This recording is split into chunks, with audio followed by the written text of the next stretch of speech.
So while I was at the Redneck Roundup, which is an all metal shaping event, definitely check out All Metal Shaping. There is a world of knowledge there, and they are world-class metal shapers in that group. And they're willing to hand out information for free, and you can learn. If you're not learning, you're not trying. And while I was at the Redneck Roundup, Kerry Pinkerton, that's his name on All Metal Shaping, he gave the 101 class, which was just great. You know, you can always learn something from it. I believe his YouTube is Pinkertonk. He only has a few videos, but they're worth watching. Someone else that I learned a lot from was on All Metal Shaping is B. Tremblay. On YouTube, it's William Tremblay. And like Kerry says, he is a metal professor. He knows the ins and outs of the science and has the hands-on skill. He does aircraft machining and aircraft metal shaping. And it's just a really good resource. MP&C, McCartney Paint and Custom. He has some amazing YouTube videos, and he's another world-class metal shaper. But definitely check out All Metal Shaping. Get registered on there. There's plenty of information, plenty of things to learn. And keep an eye out for these three names. They're just three off of a long list of world-class metal shapers. But that's where I got the idea for this video, and that's where a lot of my information came from, is asking these guys questions and learning from them and from their videos. So I'm going to talk about, there's only 5 things that we can do to a piece of sheet metal in metal shaping. We can cut it, we can join it, we can shrink it, we can stretch it, and we can change its arrangement or change its form. Shrink and stretch fall into the category of change in shape, or what you would call a change in area. So these two things are very similarly related, just like change in form and change in arrangement. And I'll get set up and we'll talk a little bit about each one of those. These are the 5 basic things that we can do to a piece of sheet metal. In this family of things, we have cutting and joining. Cutting would be like shearing. You could use a torch, you can use plasma. You're just taking a larger piece and breaking it down into a smaller piece. Joining, you can weld it, you can rivet it, you can solder it, you can use a mechanical joint where the 2 pieces interlock and hold each other together. In the next family of things that we can do, we can change its shape or change its area. The 2 basic ways to do that are shrink and stretch. And in those families, we have a whole bunch of things that we can do. Tuck shrinking or compressive. We can do elastic or tensile or anti-clastic shrinking. Tuck would be like where we form a tuck, or if we have a shape and we come in and we force it back into itself compressively with strikes. Elastic would be like your foot shrinkers and stretchers, to where you're grabbing it and forcing it into itself. And anti-clastic is a special type of shrink that happens when you're creating a reverse curve. William Tremblay has an amazing video on anti-clastic shrinking. As far as stretch, we had the same thing. We have compressive, to where we're hammering and we're compressing it and we're forcing the material to stretch. We have elastic or tensile, to where we're grabbing it and pulling it apart. We're manipulating the tensile strength of the material and getting it beyond the elastic to stretch it, pull it. There's also radial stretch and linear stretch. Radial would be like if I struck it with a perfectly round object, all the material wants to go out in different directions away from center. But if I was to linearly, it'd be just like this line. I strike it with something like a cross-peen hammer, and the material wants to go only in 2 directions. And the last thing is changes in arrangement or form. That would be like if I just grabbed a part and bent it. I can always unbend it. It doesn't take... If I were to shrink something, the only way to get it to go back into the original state would be to stretch it. If I were to stretch it, the only way to go back to the original state is to shrink it. But form, I could take it to a different state and bring it right back, just like bowing a piece of material and then bringing it back. And those are the 5 basic things that we can do to a piece of material in order to create the shapes and to create the forms that we want to have for different parts. I'm going to go backwards a little bit and start talking about the metallurgy and why these things happen. and then we'll get back and we'll do a few examples of each of these so that you can see what's happening. You had to excuse the glare, but what this is drawing is a rough drawing of the stress and strain of a tensile strength curve of a material. So if you could picture a machine that basically grabs a piece of material and pulls at it from both ends, this would be the graph of what's happening to that material as it's pulled. This first zone right here is the elastic zone, and it's like this rubber band. We pull it, it springs right back. We can pull it to a certain point and it springs right back. But there's a point up here, it's called the yield point. That's when the material gets to that point where it can no longer take the stress and the strain, and it goes into what's called plastic deformation. Plastic deformation is just a change in shape of the material because of the stress and the strain applied to it. As you come up even higher on the graph, you get into the ultimate strength, the ultimate tensile strength, and that's when you get in. Once you're beyond that point, your strain is hardening the material and it's coming to the point of fracture.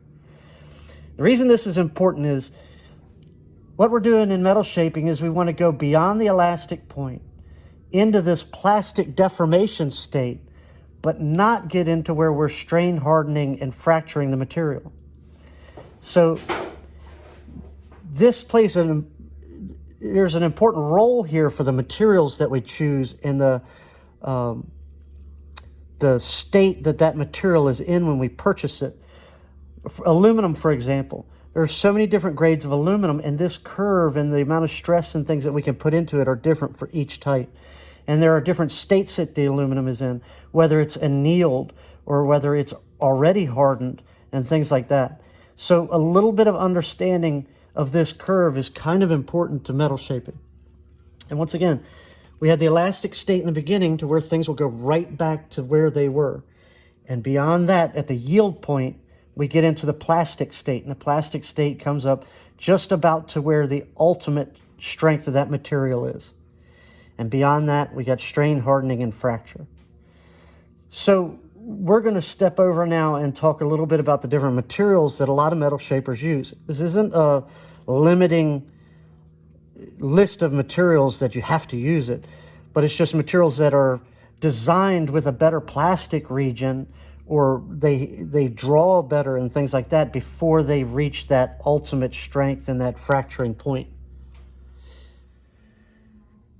These three materials here, the aluminum 3003H14 and the 5052H14 and the 1008 AKDQ steel, are some of the most popular materials to work with.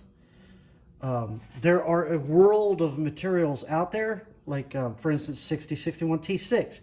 It has a lot of uses, and some people could shape it and things like that. But the most popular for like the automotive side of it is 3003H14 and 5052H14. Now the H stands for the temperate, which it's at. It goes all the way from fully annealed to fully hardened. This is half hard, I believe. It's important to understand that H is strain hardenable material, not heat or chemically hardenable material.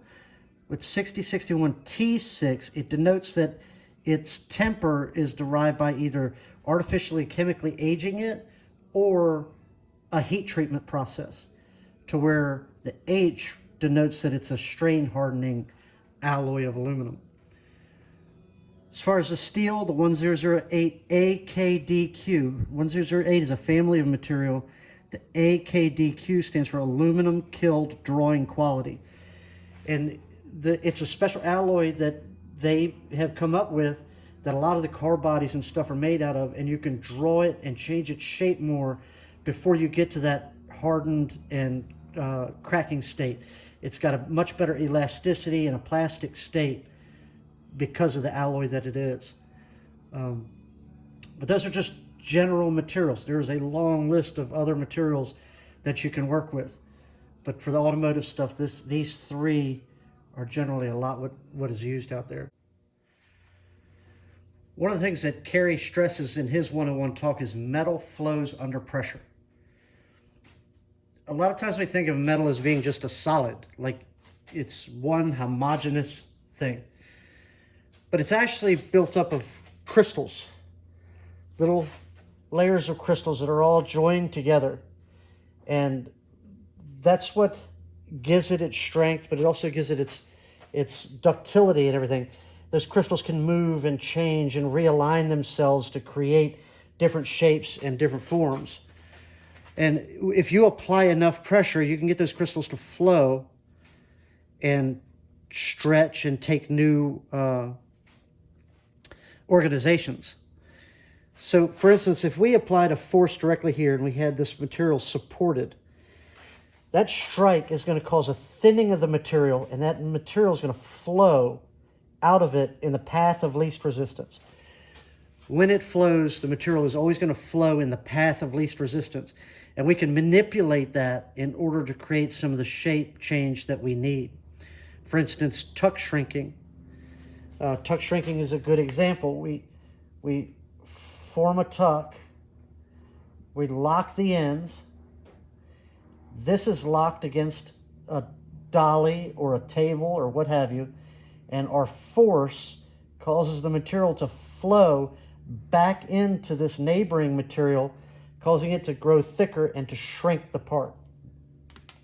We'll talk a little bit more about that later, but let's get into the stretch and how this flow is affected by stretch.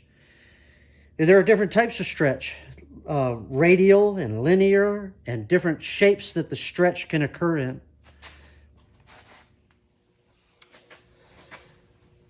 So these are three types of stretch. There are all different ways to make these things happen, but these are ways to think about how that metal is flowing. You have a radial. When I strike it with a hammer, it's round, in a globe shape, that material flows in all directions evenly away from the input of force. If I was to, let's say, strike with a cross peen. Cross peen would be a linear type. It goes away in a line away from the input of force. Then you have other types. An English wheel is an other type of stretch. It does kind of an oblong to where it stretches more side to side, but it also does a little front to back. And that's how it generates shape. And kind of understanding how you're inputting the stretch can help you understand the shape that you're going to get or the change in shape that you're going to get out of it. So I'm going to set up onto the post dolly, I'll set up onto the sandbag, and we'll show you a couple of different ways that we can stretch with just hand tools.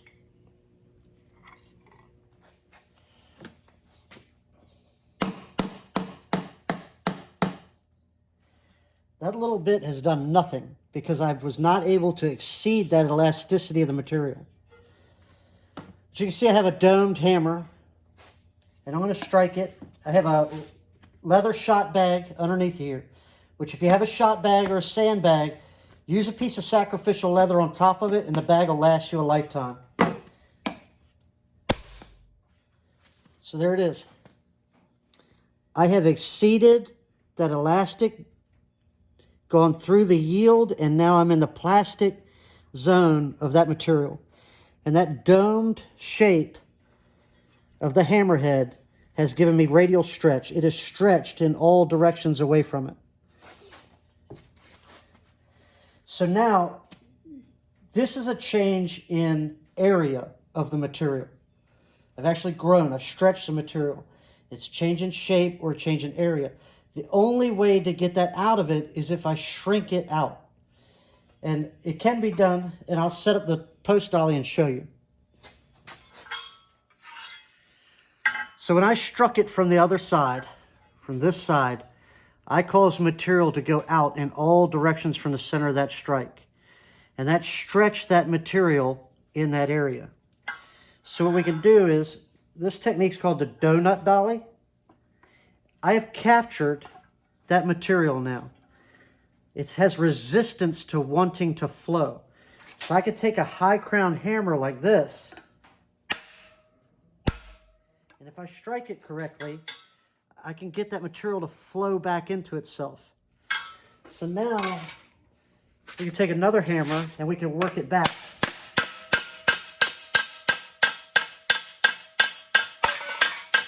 And what I'm doing is I'm just causing that material to flow back into itself.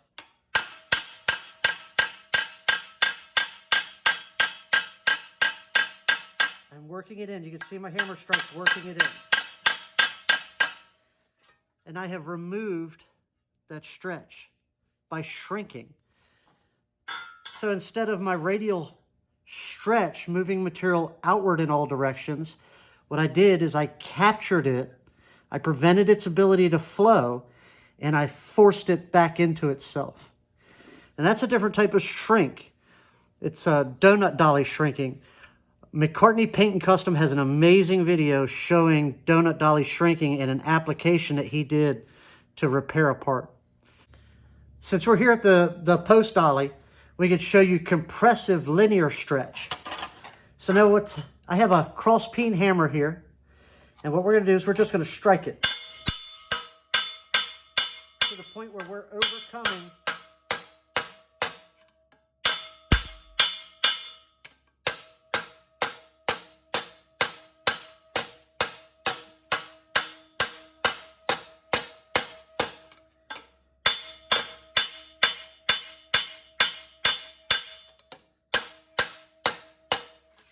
So once again, we've overcome that elastic point, got beyond the yield, and we've stretched the material. So I cannot get that material to go back into itself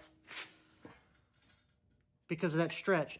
And it flowed in a line away from the two sides of the hammer. And that's a linear stretch, but it's a compressive linear stretch. Now the other type would be the tensile or elastic stretch, and I could show you that in a kick shrinker, a kick stretcher. So this is a kick shrinker and stretcher, and I have the stretching jaws in place. And you can see when I step on the pedal, they go down, grab each other, and move apart. This is another type of linear stretch, but this would be elastic or tensile because it's just grabbing and pulling it apart, just like pulling that rubber band. So let me put the material in there and we'll take a look at that. We have our same piece of material. We're going to put it in and just step. And you can see how it's deformed the part. It's stretched it apart to where now, go again, it's just grabbing and pulling it apart. It's pulling at that material, and that material is being forced to flow away from it. Not using pressure, but just by using raw power to pull against the material. So the only way to get this material, we can change its form. I can sit here and flex it. I can move it. I can do whatever I need to do. But it's never going to go back flat unless I undo it. And that's the difference between changes in area or shape and changes of arrangement or form. I can bend this piece of material and bend it right back. That's a change in form or a change in arrangement. But once you change its shape, that shape dictates what forms it's allowed to take. So let's switch the dies over real quick, and we'll get that panel back to flat. So now we have the shrink jaws in. And if you see, the shrink jaws, when they come down, they grab and force it in. This is another type of tensile or elastic shrink. So let's get it over here where we did the kick shrinker before. We'll just get it a little bit. See, we're already coming back to flat because we're undoing that stretch that we did. And if we work it enough, we can get it all to come back out of it. We can get that panel back flat again. But we have to reverse the input on a change of shape or a change of area. So let's grab where I did the compressive stretch. And we can also come in here and undo it, and we can make the panel go back to being flat. I hope that makes sense. We're going to move on to other types of shrinking. We're going to do a tuck shrink, and these are all things that are relatively easy to do. It's just techniques. If that fella overseas in a mud hut can take a hammer that looks like it was forged with a rock and shape metal, we can do it too. And understanding these manual processes helps us go a long way to learning the processes using a machine. So I'll get set up and we'll do some tuck shrinking and we'll see what that looks like. So here I have a tucking fork and it's for tuck shrinking. What I'm going to do is I'm going to form a couple of tucks onto this and we're going to bend this into the beginning of a bowl. So relatively easy. We're just going to come in here. Now I want this bowl to come up, so I'm going to form the tuck to the inside, to the concave side that I want it to be on.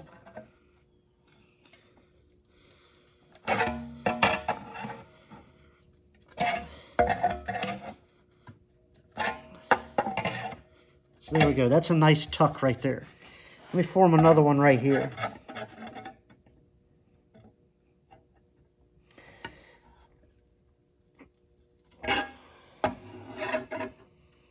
This is a simple tool that you can make yourself. You just have to form that pucker. Okay.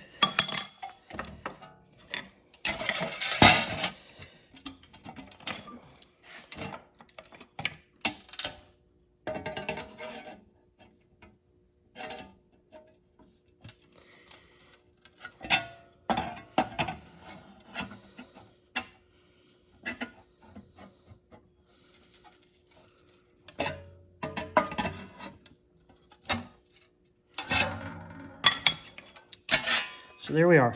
I formed a tuck in the material. I've just changed its arrangement into a way that now, when I set this on the table is going to be resistant to force. It's going to be resistant to the flow of that material. So we'll close the end of this up a little bit, and then we'll start forcing this material back into itself. And under that pressure, it's going to flow down and into itself. And when it can't escape at the end, it's going to go back into itself. We're actually going to make the edge thicker. So I'm going to grab a plate to set onto the table, and we'll shrink this out.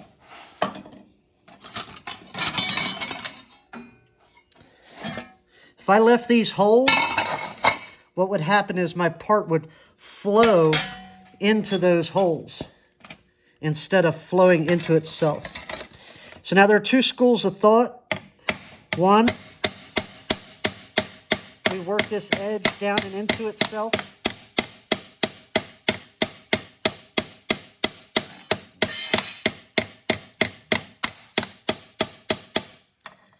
See how I've worked it down and into itself? I've already started a little bit of shrink. Now the other school of thought is I work the edges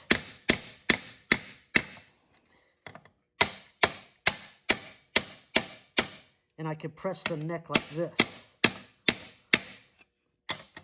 I've compressed the two sides. And a lot of people even pinch it more than that. So now I'm going to come in with this hammer and I'm going to start at the end.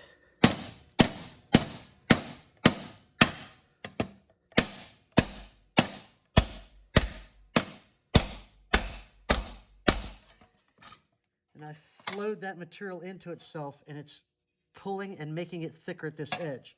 So now we can go over it with a little bit of hammer and dolly and clean it up. We don't want to strike too hard because we're just going to stretch the material back out. But we're just going to clean it up a little bit.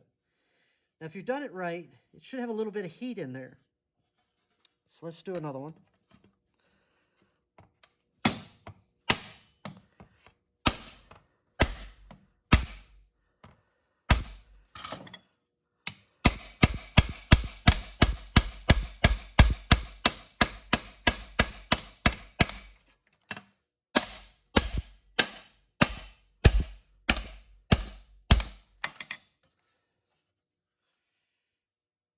Just a little bit of heat.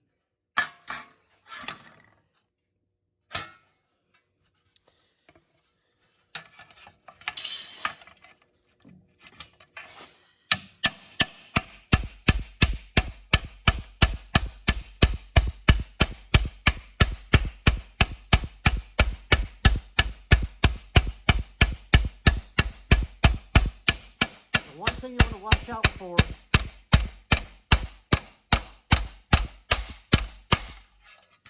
is you don't want your metal to fold back over top of itself. But if you can see, I've captured that in totally now. And I've shrank the very edge of this, and now I just have a blister in the middle of the material.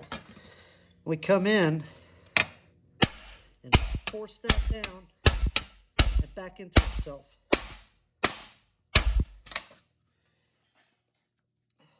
And now, if I manipulate and change the form of this panel, you can see that we've shrank it. It can no longer go back to being flat without stretching it. So now in order to make this go back to being a flat like this side, I am forced to try and stretch those back out. Now let's say it's stretched it relatively flat, but if I wanted to create a radius, we do that by manipulating our shrink tucks. So I'm going to go in between these, but I'm only going to go half as deep this time.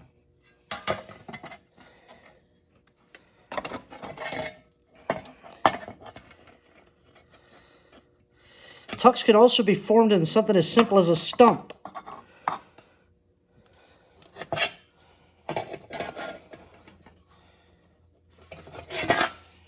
So now my tuck is half as deep. Even though it's puckered up back here, the tuck is only half as deep.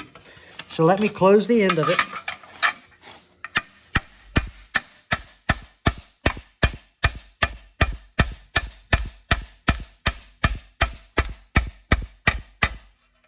Once again, as you're closing it, these things on these corners may want to try and fold over. You want to make sure that never happens. If it starts to do it, just go back to the back and work it back forward and get rid of that. Just accept whatever shrink it's going to give you and move on.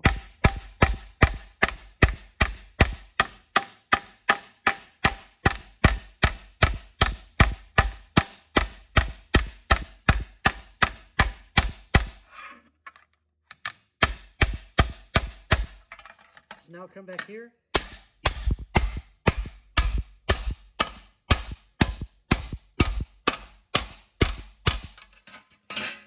And we'll do the same thing over here. We'll just go halfway in.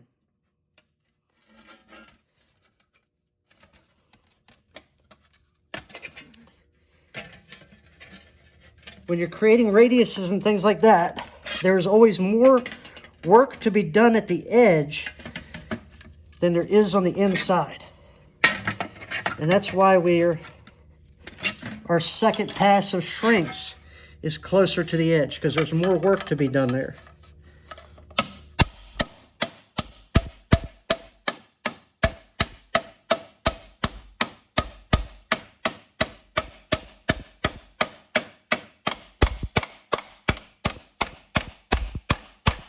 And what's happened is that metal is flowing back into itself and flowing back this way. Now I have that nice pucker. I'm going to hammer that pucker into itself.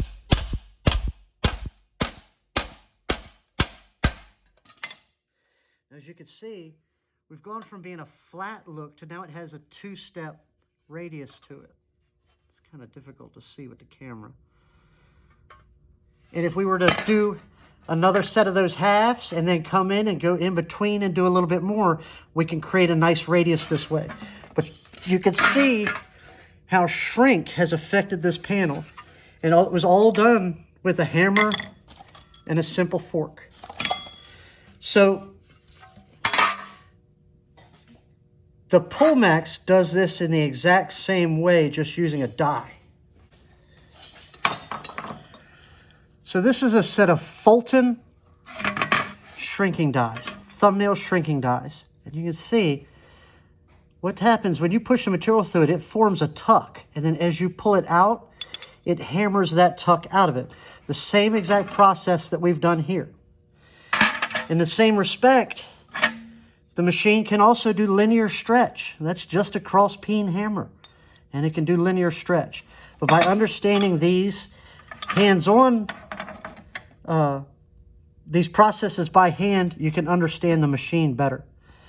So we'll move on, but I hope you understand shrink and stretch a little bit better. And there's 1,001 ways to do it.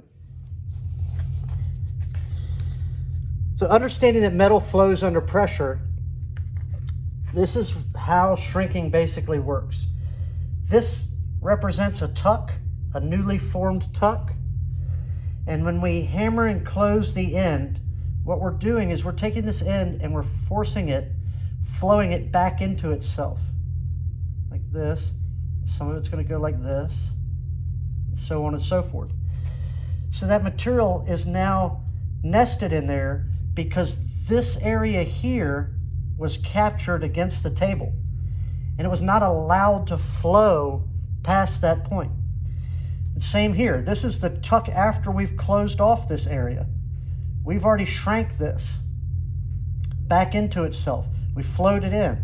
And now when we come with our strikes this way, what we're doing is we're forcing that metal back into itself, but it's trapped. It cannot flow. So what does it do? It stacks those crystals.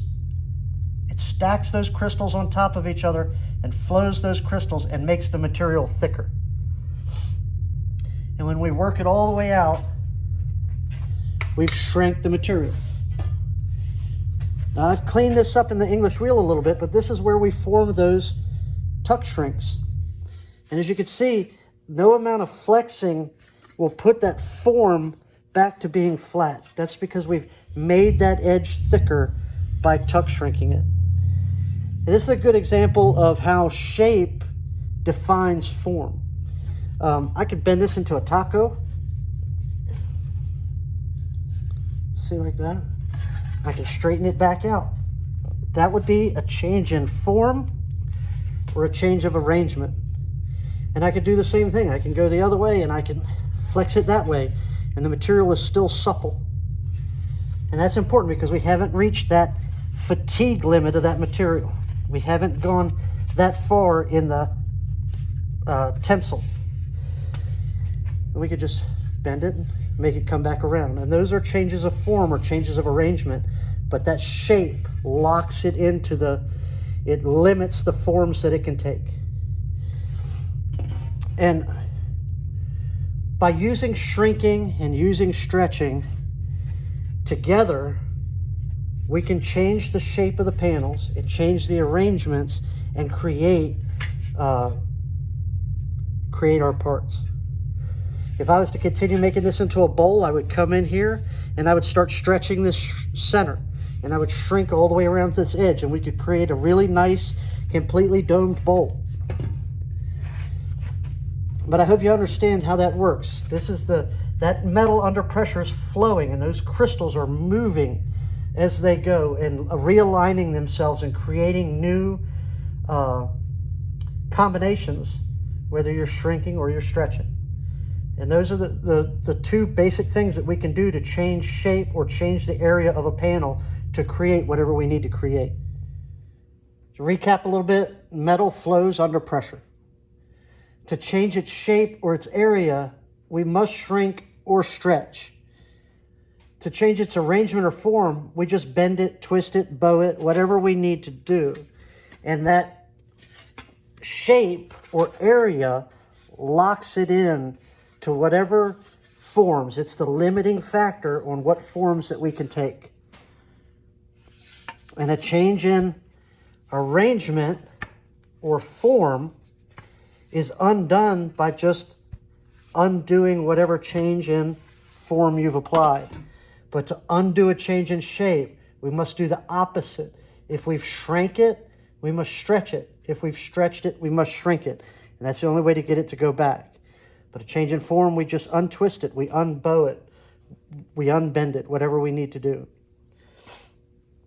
Some other important things, you need a guide like a wire form or a flexible shape pattern, a set of sweeps, something that's going to give you a direction to go into to make sure you have your part right.